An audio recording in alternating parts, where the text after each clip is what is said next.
Hello and welcome back to the channel. And in this week's episode of Disney Documentaries, I'm going to be talking about one of my favorite Disney movies, which is The Emperor's New Groove. So without further ado, you want to hear and I want to explain after this video knowledge you will gain. So let's start the video.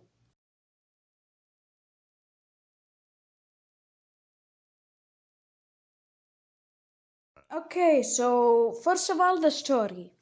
The story of Emperor's New Groove is really interesting because while the movie released in 2000, the idea was all the way back in 1994. But when they pitched the idea, it wasn't Emperor's New Groove at all. It was this movie called Kingdom in the Sun, which is a follow-up to The Lion King. The story of the Kingdom of the Sun was originally about emperors having fun and Yzma destroying the sun. Okay, fine, I'll stop rhyming.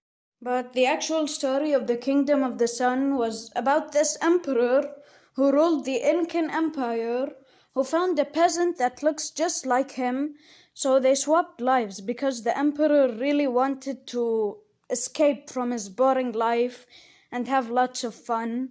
But Yzma, I don't know why, but she just wants to destroy the sun. But it's apparently because Yzma wants to stay young and beautiful forever. I don't know how destroying the sun will make you young and beautiful forever. Like, this movie doesn't make any sense. Thank God they replaced it with Emperor's New Groove.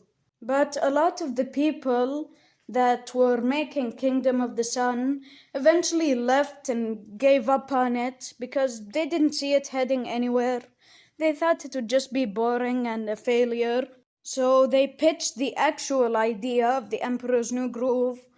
They pitched the buddy comedy and Disney accepted it, but they didn't have a lot of time to work on it because it was summer of 1998 in that time.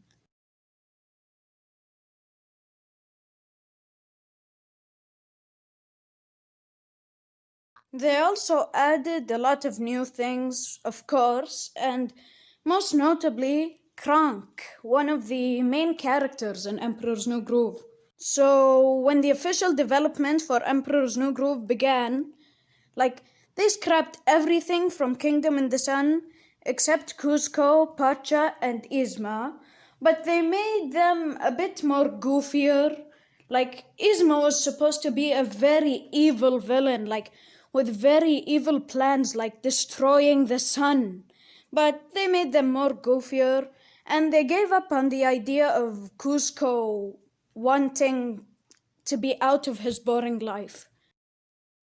And like pretty much every other Disney movie made in the 2000s, The Emperor's New Groove had not good marketing. And also, like every Disney movie in the 2000s, it had McDonald's promoted in a Happy Meal. Who would have thought? And also, like pretty much every Disney movie in the 2000s, it had a video game release before the movie was released. But to be fair, the Emperor's New Groove video game kind of released too early. Like, it released a full month before the movie released, so, that's something.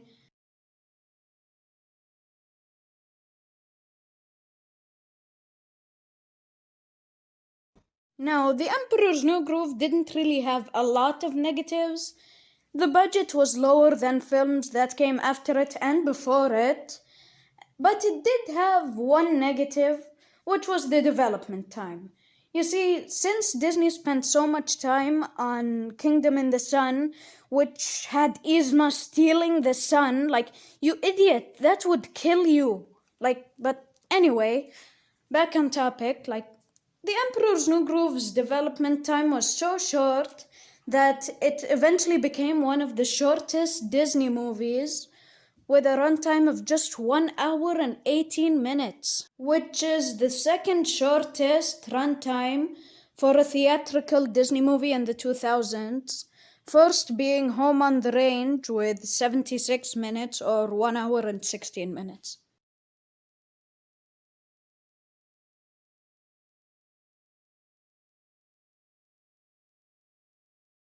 The movie finally released on December 10th of the year 2000, and the release wasn't too bad. It actually got a lot of money. It got $89 million in the US and $80 million in other regions, with a total of 169 million. For a budget of $100 million, and after it getting 169 million, that immediately came to a gain of 69 million. And the critical reception for The Emperor's New Groove wasn't too bad either. It got an 85% on Rotten Tomatoes, it got a 7.3 out of 10 on IMDb, and a 70% on Metacritic. Wow, the Metacritic review people are so grumpy.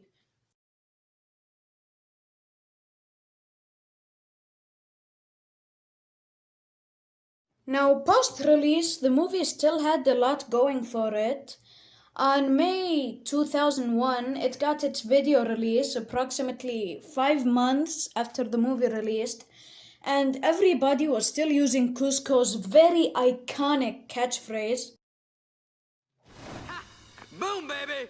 And 5 years after the movie released, it got its direct-to-video sequel titled Kronk's New Groove. Now, this movie, as you can guess, is about Kronk.